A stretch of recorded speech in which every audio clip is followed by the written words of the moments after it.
Hello folks, and welcome back to the FPL crypto channel. I'm going to review game week 7 and then I'm going to look ahead to game week 8. We've got a Friday deadline once again. That's 2 on the trot. Make sure not to miss it and get everything locked in an order well in advance. I have 2 free transfers this week, so what I'm going to do in this video is I'm going to take a deeper look into 4 of those transfer targets for me. A short list of players that I'm looking to bring in either this week or in the coming weeks. And then I'm going to take a look at my team. So I have a question mark beside that there because nothing is locked in just yet. Still a lot of Europa League and Champions League games to be played.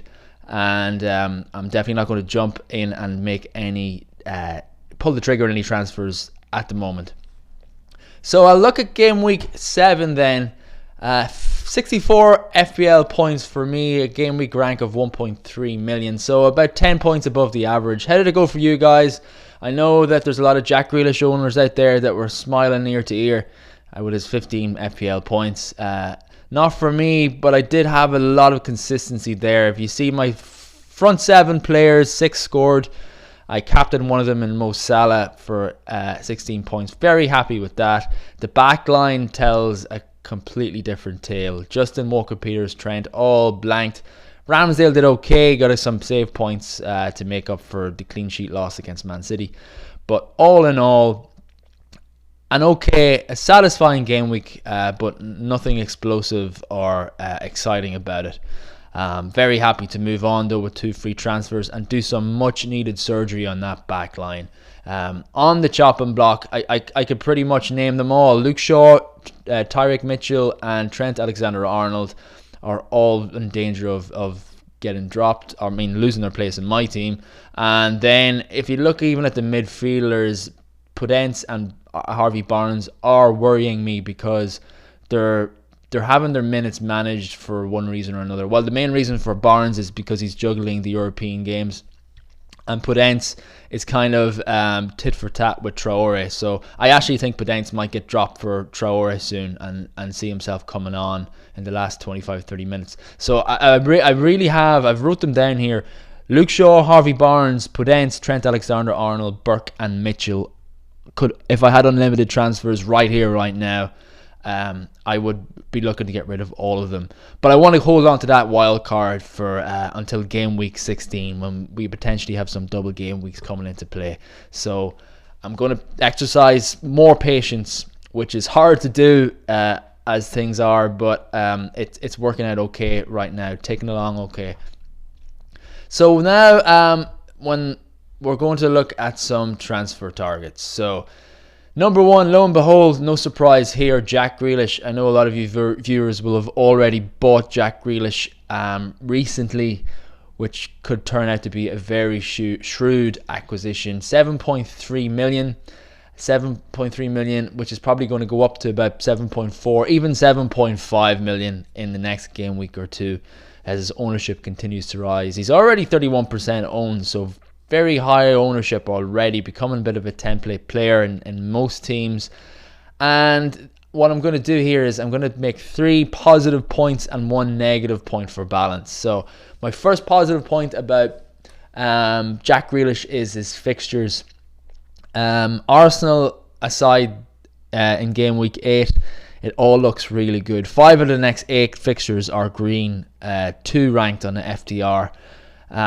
Which is, it's really much, it's up to game week 15 when their fixtures turn then. So it's really perfect for someone like me who has a wild card still to play, to have someone like Jack Grealish in and then get rid of him around game week 15. Perfect for those in the wild card actually. But he is fixture proof. We've already seen that. He's got 24 FPL points against the likes of Liverpool. So he's proven himself a fixture-proof type of player and a talisman really for Aston Villa. No European involvement as well is very important. This fixture congestion is causing a lot of rotation and seeing players being surprisingly dropped from being a usual starter this early in the season.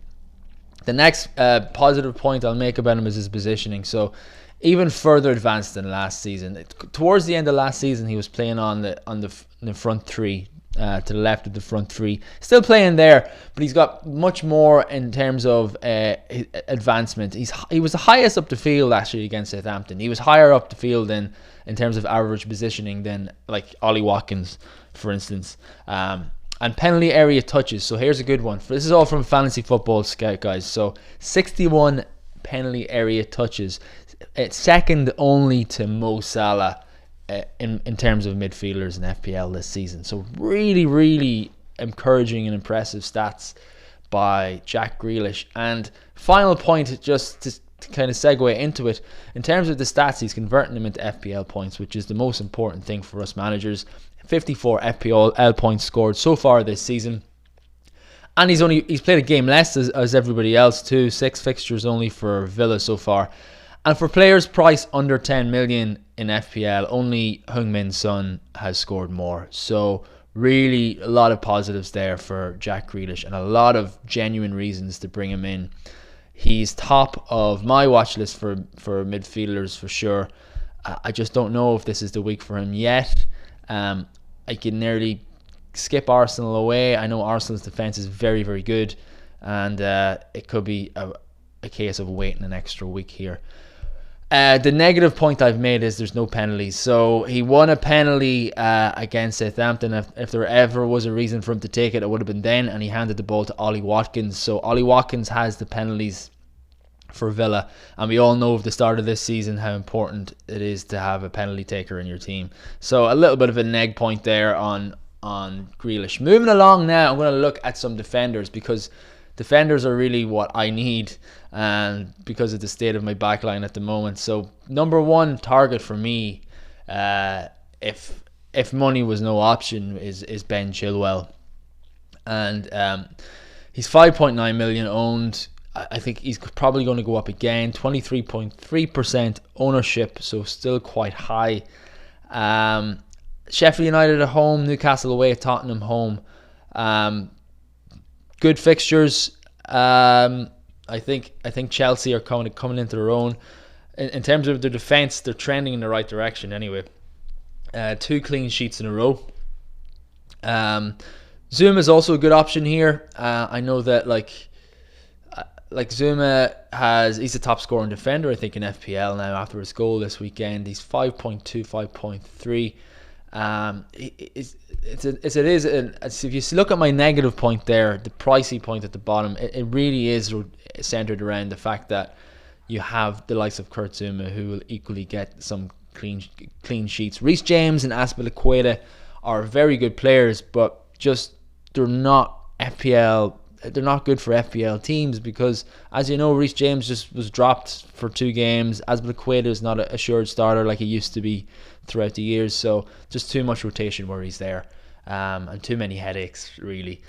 The point that I've made about threat is he's averaged 2.17 penalty area touches per 90. Now he's only played he's only appeared in 4 game weeks so far, Grealish. So that's a good stat, really. And he's got 1 goal and 2 assists to his name in those 4 appearances.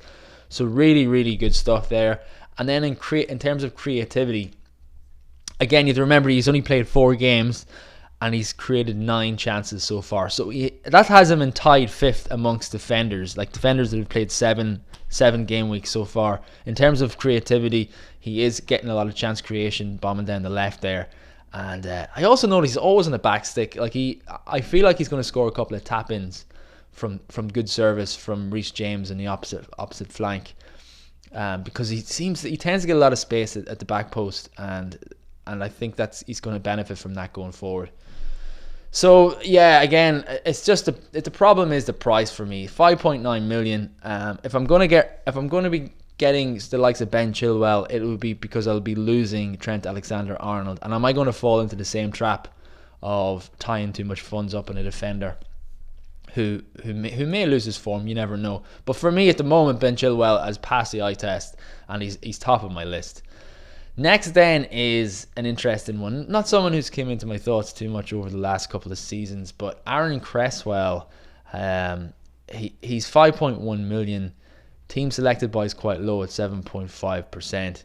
And the next 3 look really, really good for next three and beyond for Villa look really good. Fulham at home especially. I know Fulham are off the back of a win, their first win of the season, so they'll have a little bit of momentum going into this game. But West Ham have been solid at the back, and their hard games are behind them in terms of the fixtures. So they're getting favourable now, and the likes of Aaron Cresswell does kind of get my attention in a way, because again, the second point and the third point, set pieces and creativity, they kind of go hand in hand. But the set pieces, he takes the corners and most of the direct free kicks as far as I can see, and he is prone to the odd free kick goal and screamer from outside the box.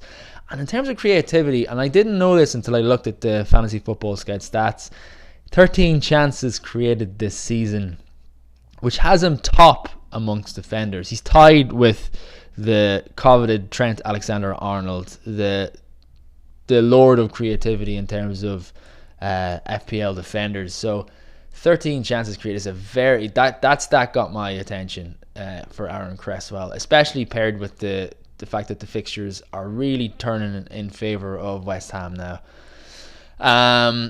And then the negative point here is a little bit obvious, because there's budget options there for West Ham. You've got Kufal and Masuaku, who are both 4.5 million, and they may not give the same level of threat going forward as Aaron Cresswell does, but they will cover the defensive capabilities of West Ham. So I do have to include that. So Kufal and Masuaku are in my thoughts. I'm going to take a look at them too over the next couple of days. They might be a better approach as opposed to splashing out on Aaron Cresswell. And yeah, let's look at another defender now. So Aaron Cresswell's one.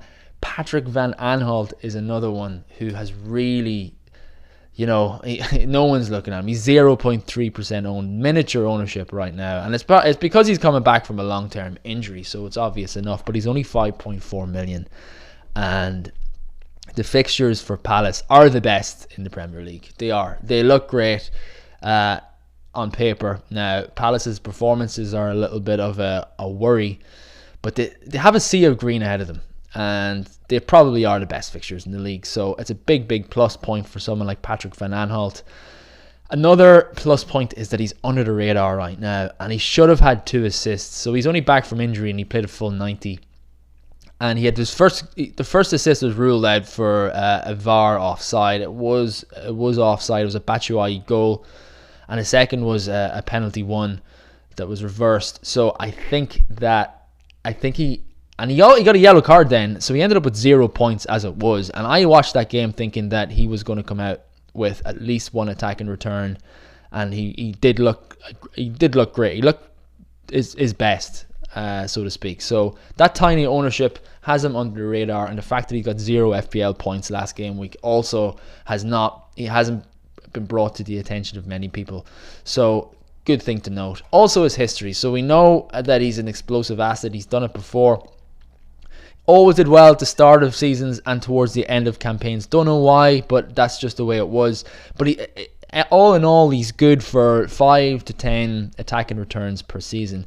So looking at the fixtures for Palace, this could be his run now to start returning a little bit. So very much one to watch. Maybe a little too early for me. I'm not sure yet. I might take a punt on him, but his fitness is cause for concern. He is returning from a long-term injury, and he might be eased back into the setup. Now, the reason why he played the full 90 was because Mitchell was out with a niggle last week, so maybe Tyrick Mitchell will come back into the starting lineup. Who knows? We don't know yet.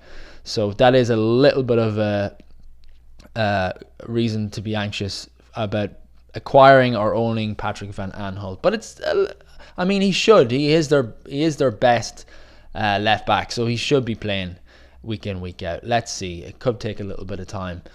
So all in all, there's 4 options that I really would like to tackle my defense with. I know Grealish is a midfielder, and maybe he can wait a week, as I said, with Arsenal away. If you see there at the top of the screen, I've got 0.2 million in the bank, and that could be crucial, really, because it gives me one very, very sensible, non-exciting option, and that's to get rid of Luke Shaw at 4.9 million and utilize that 0.2 million in the bank to bring in Aaron Cresswell. And that would see me line up with Trent, Cresswell, who are the two most creative players in the league, which is kind of a nice thing to be able to say and label them with. Even, but the main thing is that they have to get assists out of that, and then Walker Peters. So I would have a decent lineup for in terms of defense for game week 8. Now the midfield would be neglected a little bit, but look at my captain Harry Kane. I'm really confident in Harry Kane returns this week, so that could cover me. And I feel like the large majority of managers will be captaining Harry Kane or Heung-min Son this week. So Harry Kane on penalties gives him the edge for me.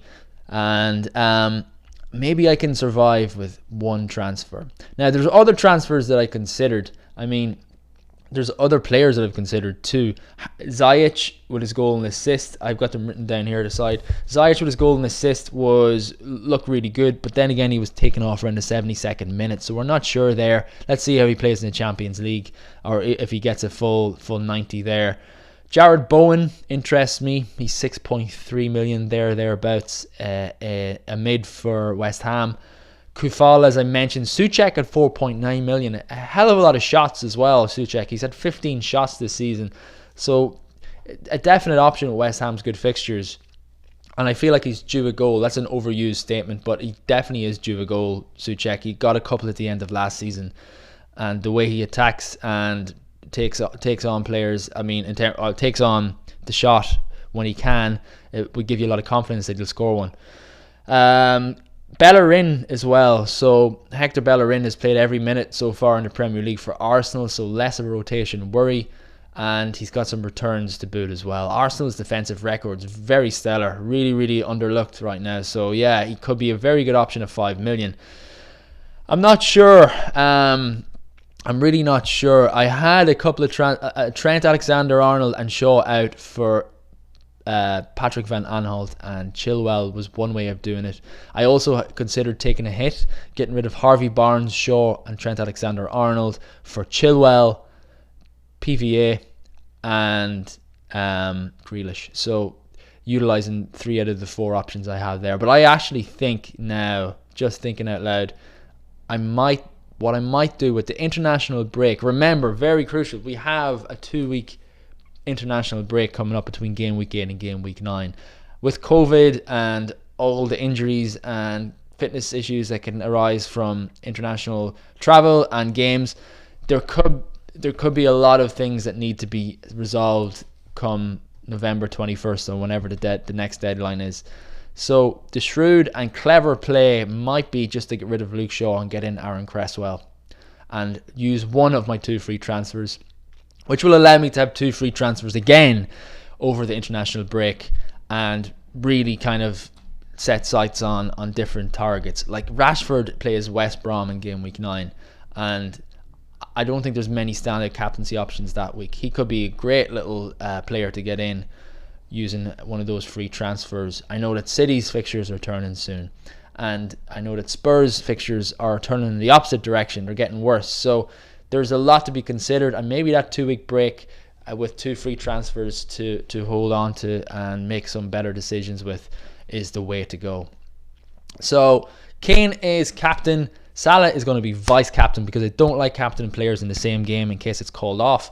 So that is probably me. I mean, the front, I can't say for sure if I'm going to do this Shaw to Cresswell transfer and leave it at that. I might get itchy fingers and go a little bit crazier with maybe a hit or something. So, but you'll figure it out. You'll see anyway. I'll post my transfer when I do it on FPL Crypto on Twitter, so you can follow me there and stay abreast of everything like that. So I wish you all good luck. If there's any questions, concerns, dilemmas, pop them in the comments. I'll address them, and best of luck for game week 8, folks. Another international break, I know, but try to enjoy the time away from FPL and don't stress too much if it's a red arrow. But I wish you all green arrows. So take care and chat to you all soon.